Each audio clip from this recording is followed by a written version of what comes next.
Pensez-vous vraiment qu'il n'y avait plus rien à raconter sur la suite de leur histoire?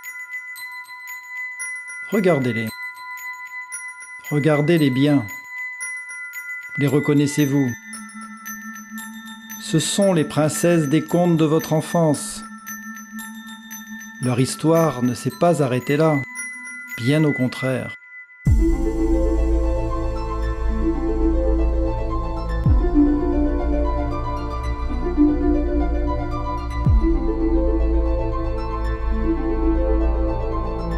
Prenez Rouge par exemple.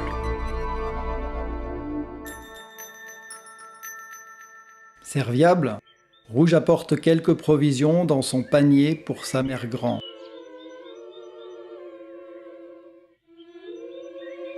Pour se rendre chez elle, elle doit traverser une grande forêt ombragée.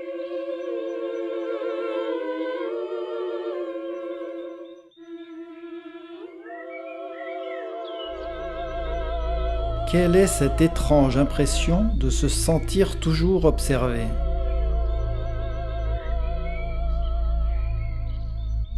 Succombera-t-elle à la tentation? Elle finit toujours par craquer devant tant de nourriture. Mais la culpabilité l'étreint. Que va-t-on penser? Alors Rouge a commencé par faire des régimes. Seulement, elle ne s'y tient pas. Elle finit par trouver la solution qui la rendrait mince. Malheureusement, elle a perdu son sourire.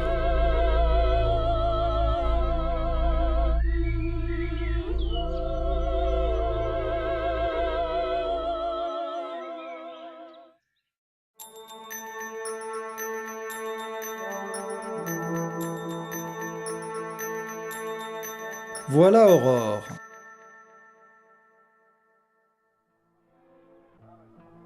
Aurore ne peut se maintenir active très longtemps.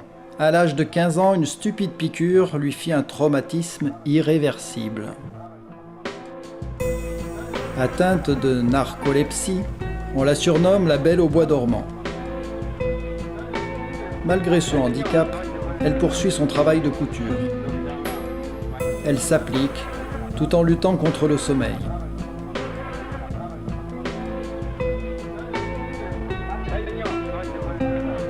Ces crises surviennent quand elle s'y attend le moins.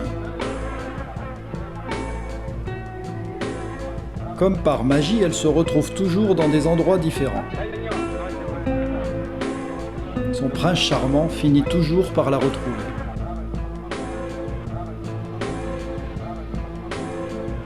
Elle était là si jolie qu'il ne put en détourner le regard.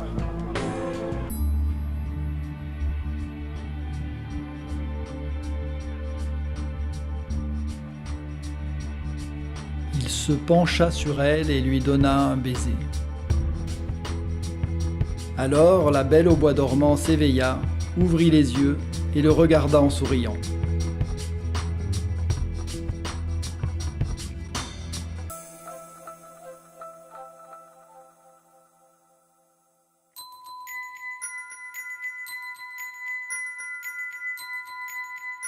Je vous présente Blanche. Blanche, elle, est une femme surmenée. Elle ne voit plus la fin de ses journées ni de ses nuits. Elle en est à regretter la fois où elle fit cette intoxication alimentaire aux pommes. Son mari devait alors s'occuper de tout à la maison et surtout de leurs enfants hyperactifs. Entre celui qui est toujours enrhumé et sa grande qui ne fait que grincher, elle rêve de calme et d'un travail. Doit-elle rester à la maison comme lui suggère son mari? De toute façon, comme il le dit, même en travaillant à la direction du château, elle gagnera moins qu'un homme. En contrepartie, elle a eu un enfant, puis 2, puis 3, jusqu'à 7. D'ailleurs, le dernier l'accapare beaucoup. En parfaite épouse, elle gâte son mari en lui préparant sa tarte préférée.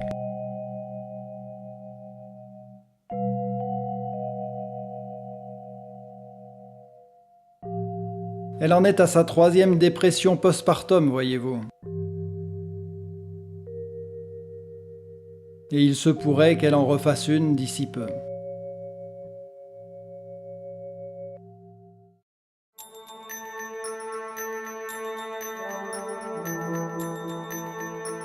Voilà Alice, notre chère petite rêveuse. Alice s'est enfermée dans son monde. Parfois, elle revient à la réalité.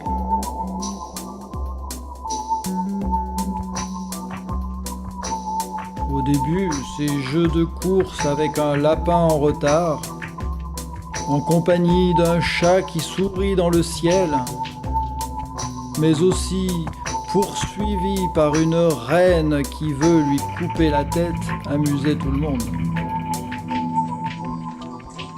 Alice avait une telle imagination. Ce n'était que plaisanterie d'enfant.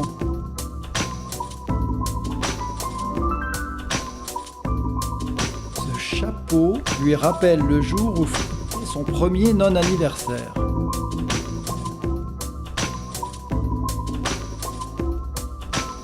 Non, il n'est vraiment pas fait pour elle.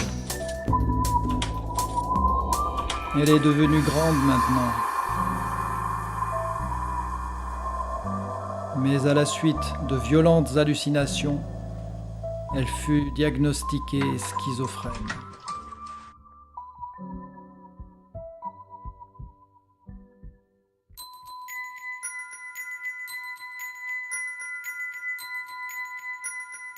Je vous dévoile Jasmine. Il n'est pas facile à Jasmine de survivre en ces temps de noirceur.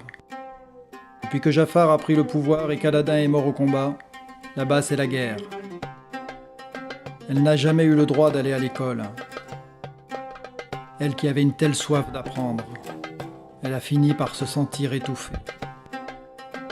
Couverte de la tête aux pieds, à l'exception d'une fente laissant entrevoir son regard clair, elle sort enfin de sa chrysalide. Elle en a quitté son beau pays. Elle réussit enfin à épancher sa soif de savoir et de culture.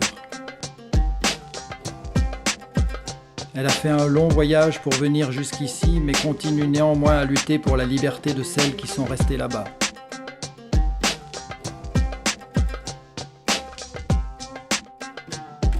Mais son propre combat n'est pas fini, loin de là. Il ne fait que commencer.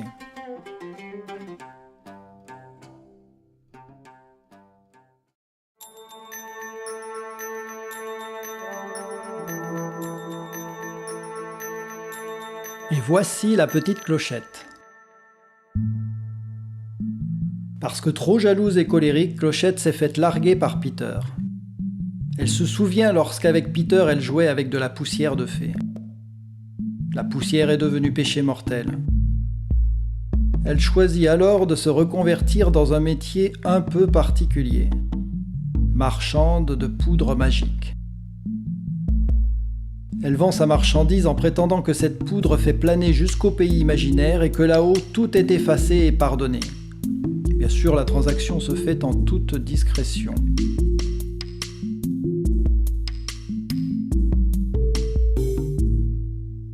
Ce qu'elle commence tout juste à admettre, c'est qu'elle est autant dealeuse que consommatrice.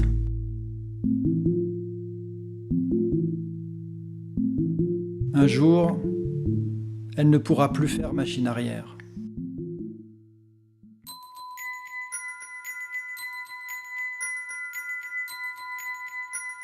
Tournez-vous maintenant vers Belle.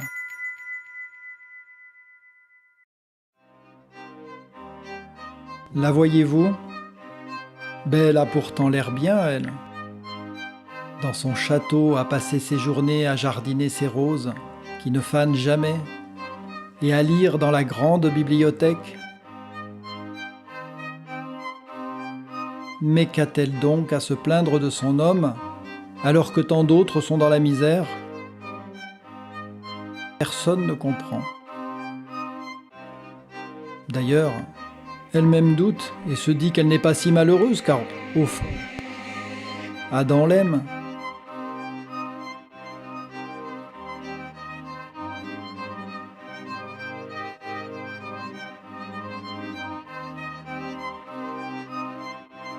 et elle est sûre qu'il ne recommencera plus.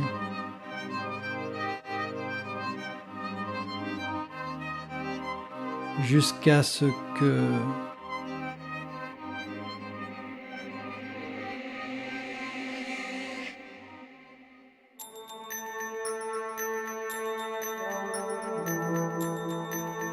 Pauvre Cendrillon.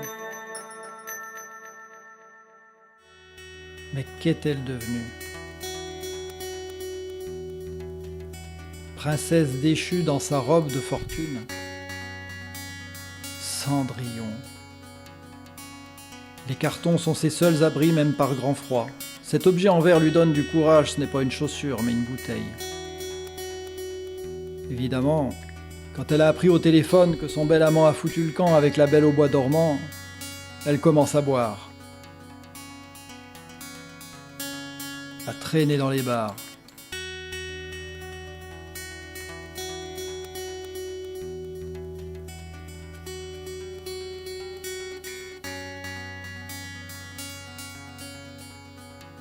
Titubant sur le trottoir, sans plus d'espoir, elle broie du noir. Emmitouflée dans son cafard, elle se dit qu'il est trop tard.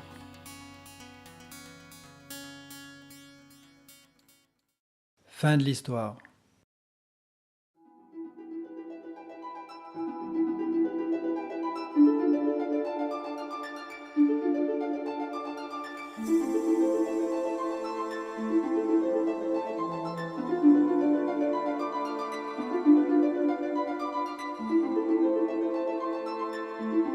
Il n'y a pas d'émancipation possible sans prise de conscience de ce par quoi on est asservi. Bien qu'étouffé, anesthésié par les habitudes et le poids des conformismes, résister est toujours possible pour lutter et vaincre.